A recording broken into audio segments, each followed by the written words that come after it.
Good morning, Bellows Falls and Keene, and welcome to the feed. It's Mike and Marty. Today we're here with Charlie Hunter. We're going to be talking about the restoration of the Miss Bellows Falls Diner and all the excitement that's going on around that. But first, Marty, with local events. Local events. So, starting August 4th through the 15th at the Bellows Falls Opera House is Oppenheimer. That looks to be very good. Yeah, I figured that. I figured that you would say that. I was like, yeah, I'll pass. You're the Barbie girl. I'm the Oppenheimer guy. Exactly. Well, we both do agree on the Marvel movies. Anyway, the classic movie this week is Field of Dreams, sponsored by Coda and Coda. We were out traveling on, I guess it was Sunday, just doing a road trip, and we came across this open field, and there was a little sign that said Field of Dreams. So, well, who knows? Maybe it is. At the library, happening next Wednesday, so this gives you time to plan, is the Modern Times Theater. They're coming and they're doing the Baffo Box Show, a compact cardboard comedy. Say that 10 times fast. So that's open to all ages, starts at 5 p.m. and is free. One more thing that the library is doing. And this weekend is the big weekend in Bellows Falls. It is Old Home Days. Kicking off the day's events are the Bring It Home 5K. Race. If you want to register for the race, we're registering between 7 and 7:45. The actual race starts at 8 o'clock.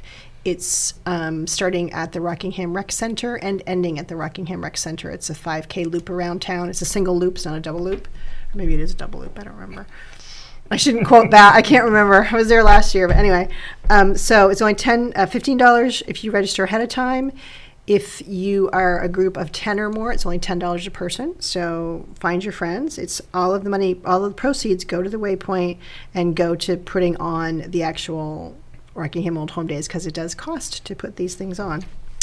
For kids and adults alike, there's Touch a Truck happening at the Waypoint Center from 1 to 4 p.m.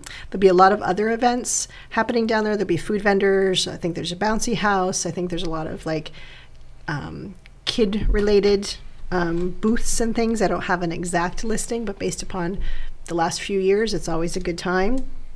Intercept will be playing from 2:30 to 5:30. That's always a good time. The fireworks start at 9:15. And if you want to listen to music while watching the fireworks, PK's is actually having the band mosey down on their location starting at 8 o'clock. I would assume probably 8 o'clock until the fireworks, and then probably after the fireworks. And then on Sunday, there's the annual pilgrimage to the Meeting House. Okay, that I forgot about. Yeah, I haven't heard what the program is going to be, but I thought I'd heard that there was going to be a program, nice. and it might be something. Because that's really what Old Home Days started as. That's the original And event. I think they may be even doing some sort of cemetery tour after. Oh, nice. Yeah. Yeah, they've been doing a lot of restoration work on the cemetery, stones. Mm-hmm. Nice. Speaking of restoration work, I didn't even realize I was lobbing you that one. Speaking of restoration work, yes. So tell us, how did this start? Whose idea was it to restore Miss Bellows Falls Diner? We can blame Jeff Dunbar. Jeff Dunbar is an upstanding citizen, ladies and gentlemen. He's a member of the village trustees. He and his brother own a few properties in town. He works at Farnham Insulation, and he devotes a lot of time to various good causes. Mm-hmm. He came to me last winter and was like, what is going to happen with the diner? For about the last 15 years, I've done posters for the Preservation Trust of Vermont for their annual conference. I paint stuff in my other life. And so I reached out to them and said, what can one do? Because you're now at a point where the diner was built to have 32 seats. Very quickly in its history, it opened in Bellows Falls, this particular diner, in 1944. It very quickly went to 28 seats. Over the years, a couple more seats have disappeared. Mm-hmm. In modern restaurant business, no one is going to open a 24-seat place. Preservation Trust of Vermont said, look, what the diner really is the gathering place for a town, just like a general store is in a more rural town. Good point. And we, Preservation Trust, are actively promoting this model called community-supported enterprise. And that is that a local nonprofit purchases the building that needs help. Because just like the diner had years of deferred maintenance, general stores across the state have years of deferred maintenance.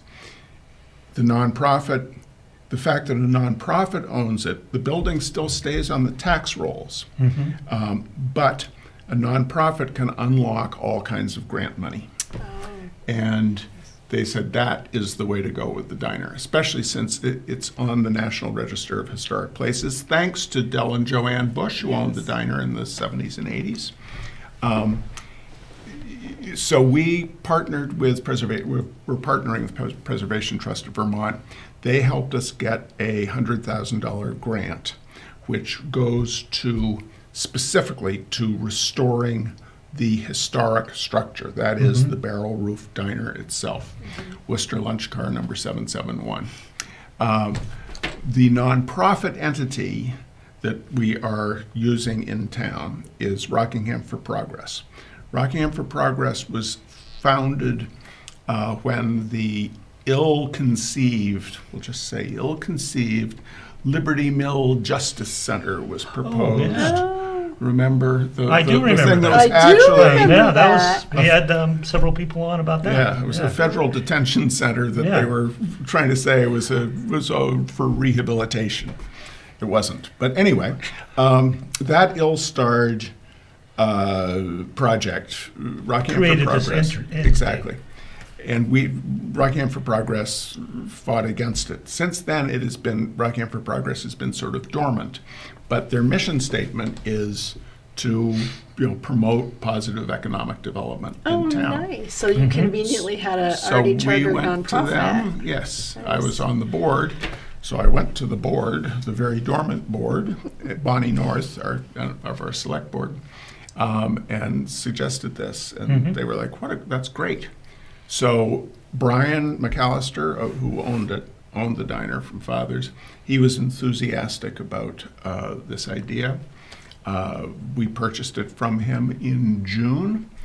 We very quietly raised $100,000 from people who just love diners, are supportive of the town. But the next phase, for the next 6 months, we figure the project is going to be easily $750,000, easily. Because the building itself has started to degrade. I mean, if you go past it now, you can see it bows out on the street side because there are no through trusses. There's structure up to the window band, and then there's the window band, and it just is bowing out that way now. So there's going to have to be a lot of reconstruction. The metal panels are rusting from road salt and stuff. So we raised $100,000 by the time we purchased it. So from December to June. Now, from July to the end of the year, we're going to try to raise another $100,000 by going to local businesses and asking for basically donations in the $2,500 to $15,000 range.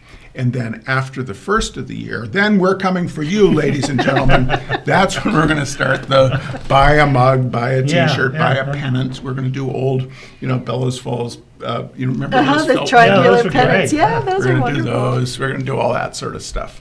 But it's going to be, we figure, or Preservation Trust is saying, if we can raise $250,000, they think that we can get grants for pretty Like much the matching remainder. sort of Right, idea? because you've already Yeah. got your match. So Yeah. you Well, go, and we've looks already got the stronger. 100,000 from the Bruin grant, so that if we raise 250,000, then with the Bruin grant, that's 350,000, and they think there's the remaining money can be found with grants, and we hope they're right. I would think there's such a it's such a part of Americana that while there might not be grants within the state per se, although there probably are some, I would think that national overall, you might be able to find national grants. Yeah, and there's economic development money since it is part of the downtown. The thing it's a wonderful link between the downtown core and the revivifying North End. You know, with the PK's looks beautiful now.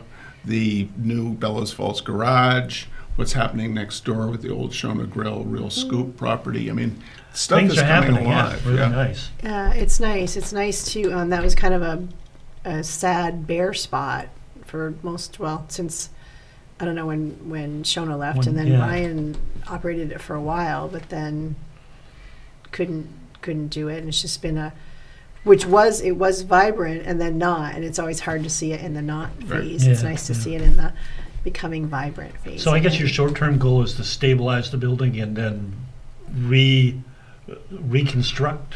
Where we are right now is we have hired our project manager because we're a volunteer board. You know, we're all right. You want to have someone professional overseeing it and making sure things are done correctly. Exactly, and that's Andrew Dye from Walpole, who's a wonderful guy. He loves making charts.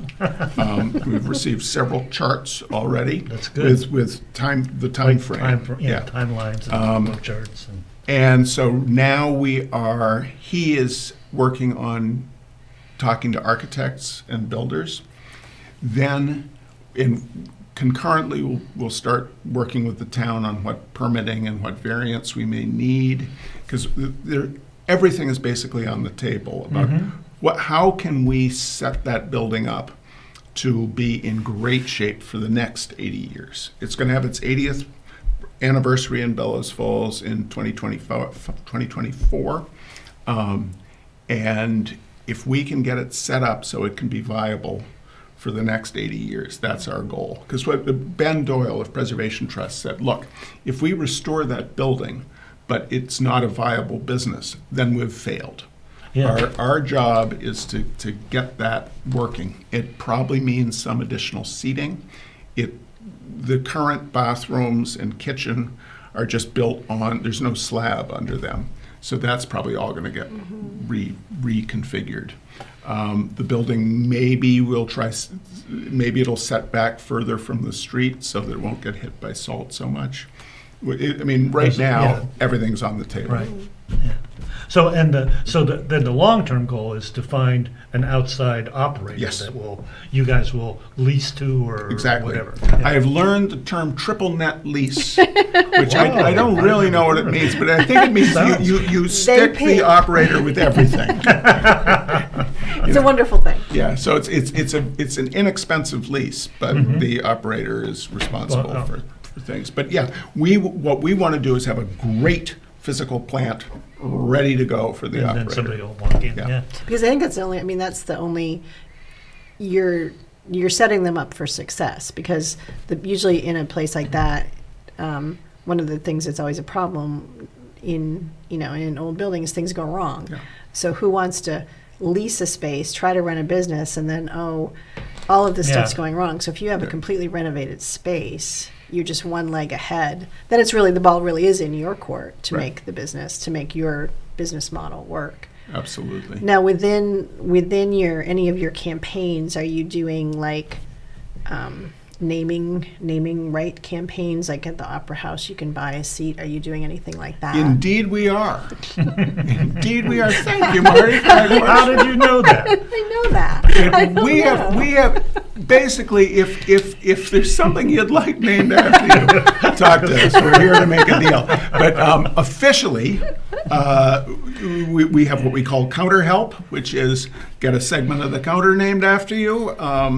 You can get a stool. I'm in the middle of, I do a humor reading every Sunday night, and I mostly read from an American humorist named Robert Benchley, who died in like 1940.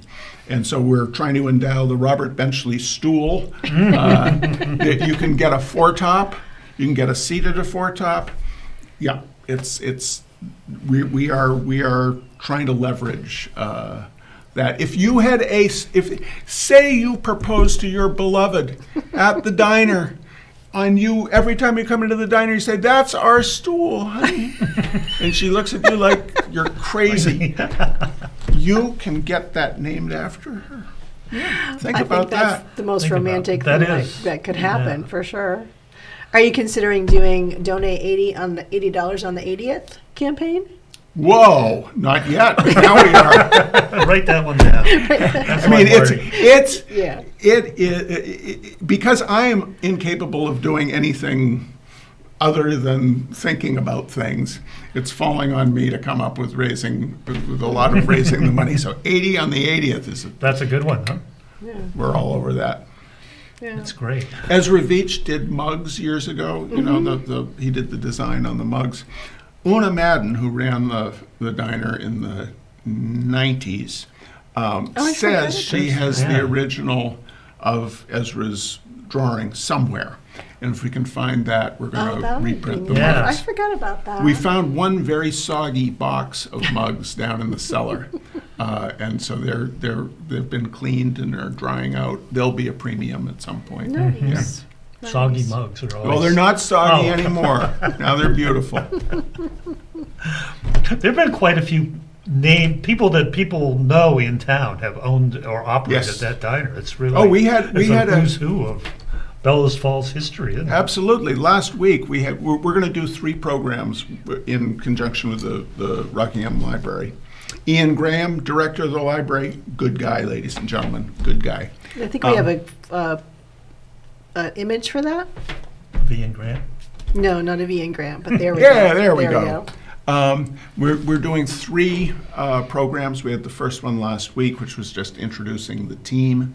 And I joked at that it really was like a diner support meeting. It was like a 12-step meeting because it was all these people who had owned the diner. It's like, we're powerless over diners. And we realize they make our lives unmanageable. Because we had Charlie Jarris there. We had Wayne Stone, who owned it at one point before Brian McAllister.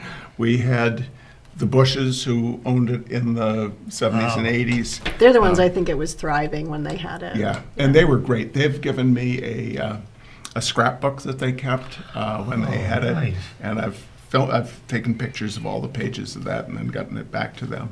They seem like wonderful people. But yeah, so we're doing that. We did that program last week.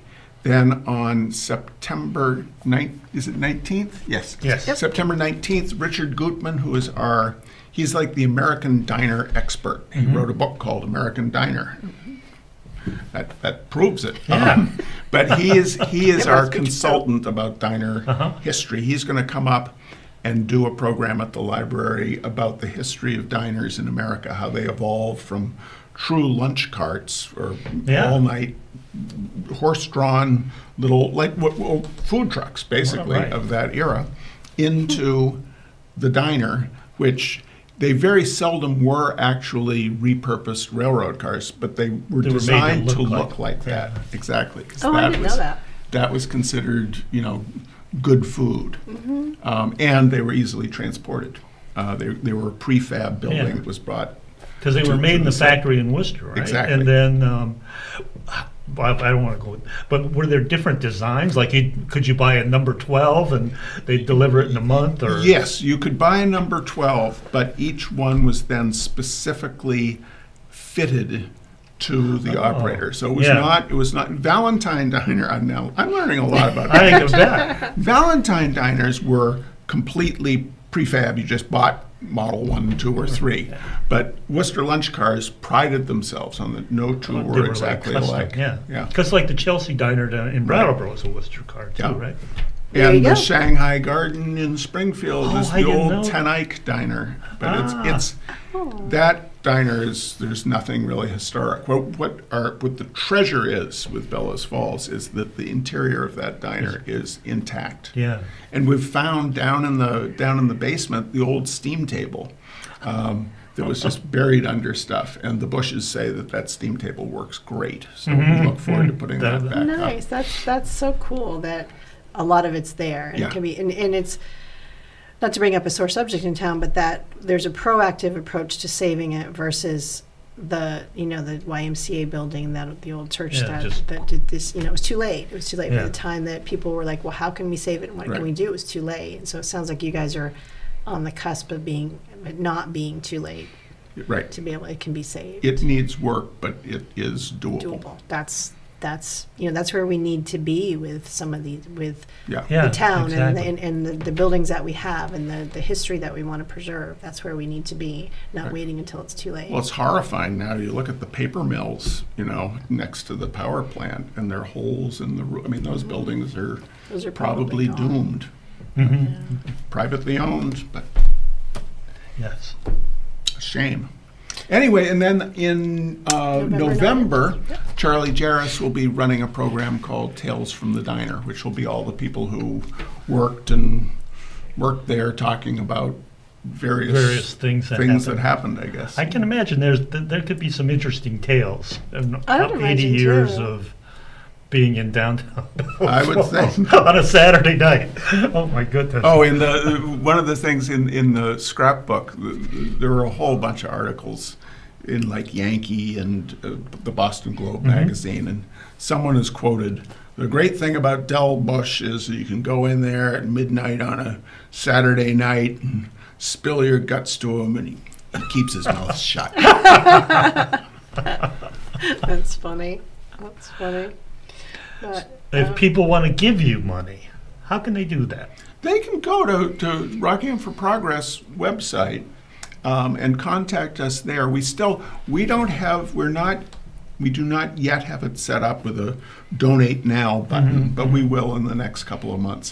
One of the things that I've learned is that donor fatigue is a real thing. That's true. And a Yes. project that is as long as this one, because the diner won't reopen until 2025 at some point. We don't want to be Everybody wearing- burned out in yeah. the beginning. So yeah. so it's, if you've got $2,500, talk to me. If you got less than 2,500, hang on to it, and we will be Invest begging it. for it soon. Right? Put it in a put it in a think CD. about a high yield CD. Make money for you. So it's a long-term project, and Yeah. we may move it off site for the rebuilding. But we don't know yet. We just want to do it right. I think that's important because you have the bank behind you. I'm assuming there might have to be Right. some shoring the bank up and just a lot of. And Yeah, it's then- interesting. The lot itself is like 90 feet along Westminster Street, then 130 feet back, and then 30 feet up against the Catholic Church, and then Wow. 130 feet back to the road. So it's this weird trapezoid. Uh-huh. It's a quirky lot. Oh, I would imagine. So we have about 2 minutes left. Is there any last thoughts you want to leave the public with? Like, are there ways other than, do you need any boots on the ground help? Are there ways people can help other than just donating? Right now, I wouldn't say right now is. Well, Jeff Dunbar keeps getting very dirty. He looks. I think he likes that. But yeah, I mean, we've cleaned out a lot of trash behind the diner and stuff. If you're interested in helping, go to the Rockingham for Progress Facebook page and message me there, and we'll keep a list. There certainly will be boots on the ground stuff. I'm just thinking sometimes people like to do sweat equity Yeah. or like in-kind services. In-kind services, yeah. I mean, well, DiBernardo Associates right now is they're surveying the lot, that's nice. and they're donating their services Nice. on that. Ruggerio's has stepped up. They provided a dumpster that Jeff filled with soggy cardboard. There's a lot of people helping out. It's going to take a lot of us over the next 2 years. It's like anything. It takes a community, and that's why there needs to be the driving force. There needs to be kind of the chiefs, but there needs to be a lot of other Yeah. folks helping out too to get to keep these places and get them. And then when somebody does buy it and own it, You need to go you get a need cup to of go there. coffee You need to and go an there egg. and have an egg or Yes. have those good bacon and potato. Dishes. Dishes. Those things. And also, I want to say that the town so far has been great We have our wonderful, wonderful town manager, Scott Pickup. Don't irritate him, ladies and gentlemen. He's a treasure. Gary Fox at the development office has been great. It's really exciting. It's great. That's it. We're out of And time. I think I want to thank you for coming on. Always a fountain of information, always fun. And thanks, Charlie. And you'll Thank you keep us so much. posted? Absolutely. Awesome. All right. Bye, community. Local news, politics, business, sports, arts, music. Mike